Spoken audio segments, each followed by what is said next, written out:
Hello, everyone, and welcome to video number 1 after the introductions. And I want to start off by saying and reviewing what our learning objectives are for this entire week. In the first video, the one that we're starting today, we're going to talk about story, how to write your story. And then in video number 2, we will address and talk about your mission statement, how to write it in a way that's meaningful and concise and just you. And then in video number 3, we'll talk about how you identify your assets, what all of the stuff is that you know and have experienced and bring and are an expert at should be built into your story and your description of your mission. That will be identifying your assets in video number 3. So let's start. Let's start with story. You know, story is a word, and storytelling as a hyphenated phrase is something that, in my view, is just used everywhere. And sometimes it's really helpful to know that you're hearing a story, and other times it gets a little cluttered, I want to say, in the arena of communications. It's everywhere. It's in social media, it's in science, it's in journalism, it's in TikTok, it's in 2 seconds of something. And what I want us to do is to really dial down and find out more about what story is and what story can be, and not just think about story in terms of what everybody else is doing or what funders think you should do or what angel investors think you should do, but what does story mean to you and your background and your family and your community?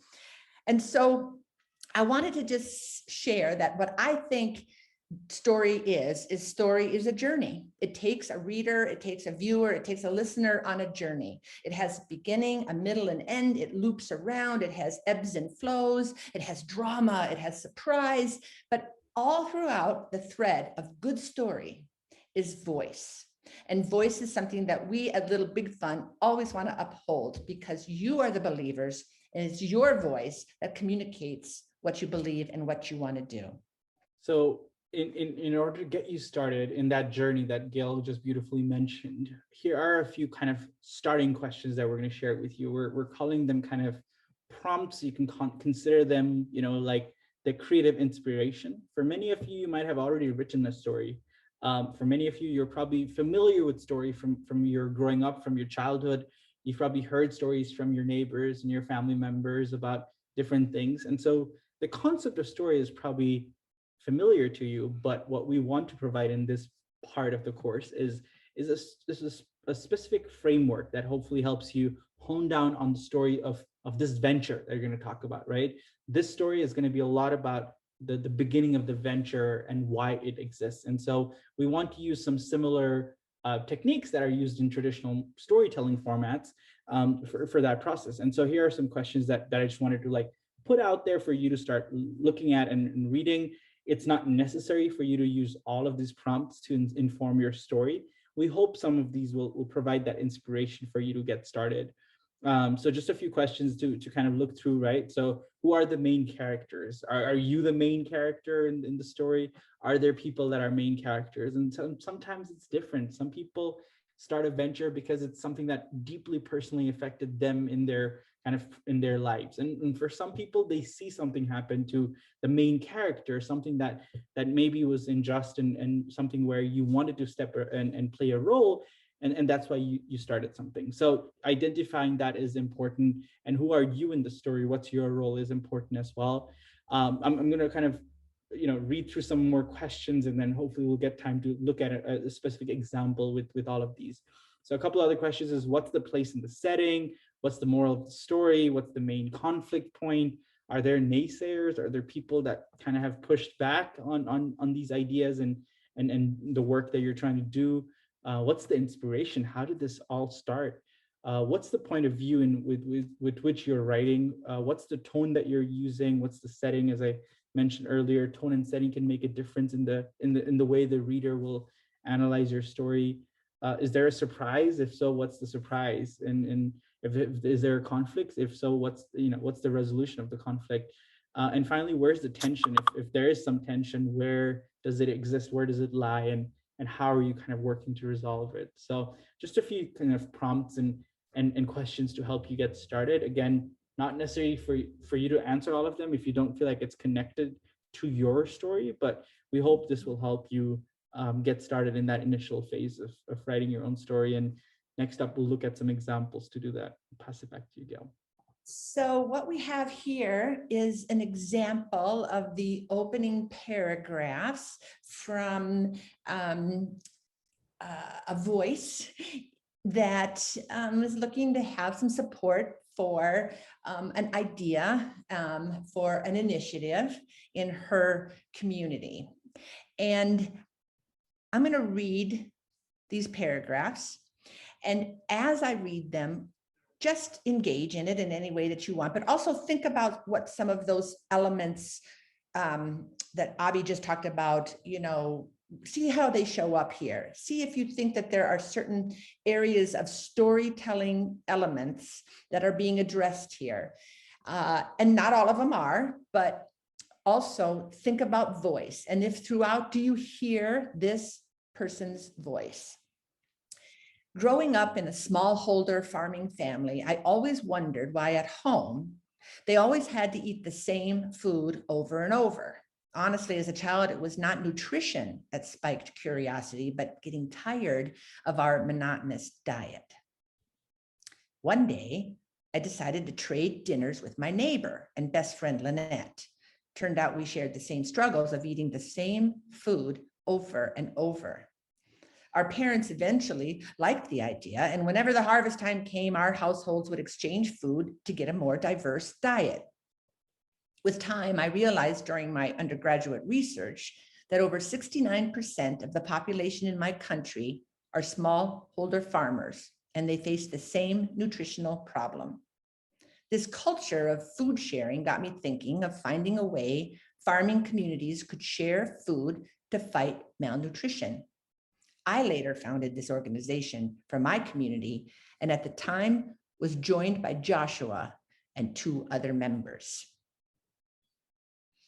Now let's go back and look at those storytelling elements that Abby shared with you. What do you think about the voice? Don't have to answer it right now. Was there tension? Was there a surprise? Would you say that you could qualify the tone of the story? And if so, did that intrigue you? Were you able to find out what the main conflict was? Do you know who the main characters are? Do you have a sense of place?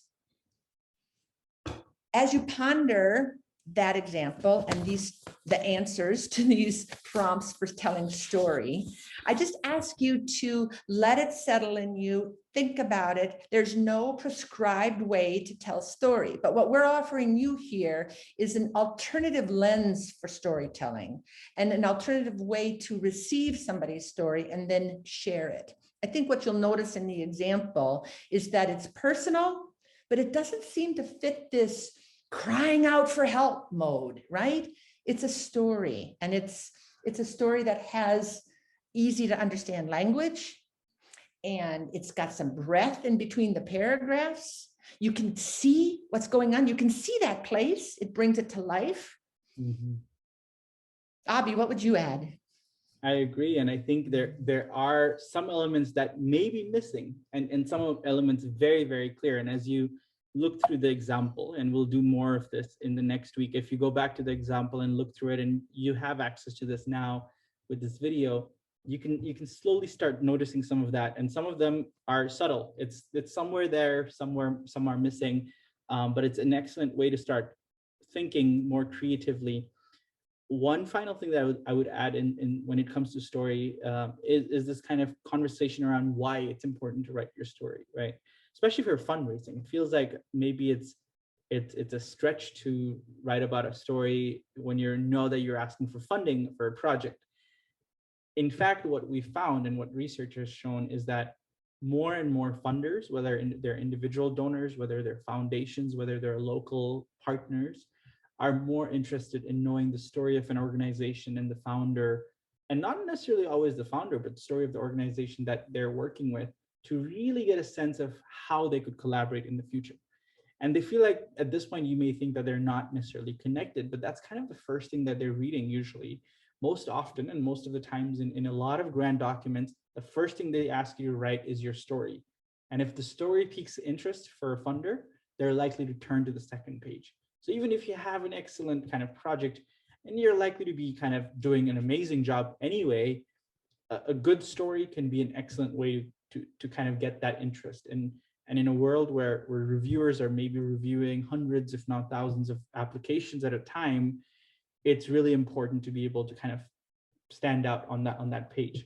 So that's one of the reasons why we start with story as the first thing. It's also a really good way to put your authentic self and your values in front of people, especially if this is a partnership where values need to align. It's the best way to kind of explain where you come from in this project, right? It's a great way to see where your journey has been. By you, I mean, sometimes it may be your individual story, sometimes it may be the story of the organization that you're representing. So just would kind of add that to the why of why we start with a story. The best way to get started with story writing, I know there's a lot of questions and it can feel a lot, is to actually start writing. So here's your first task for this week's session. Write the first paragraphs of your venture story. We want it to be somewhere roughly around 200 words. You can be slightly over or under, that's okay. We will use it and we'll start working on it from your first session. So please come with that first 200 words to that first session. And for inspiration, please look at the story elements that we just shared in the previous slides to inform your writing. You will be able to just go back in the video and just kind of pause there, to be able to look through each question and see, how can you get inspiration from the different questions that we've posed to you this week. And we'll look forward to seeing you in the next video, where we'll talk a little bit more about your mission statement, and then the final video for this week, where we'll talk a little bit about your assets. Thank you once again for joining us, and we'll see you in the next video.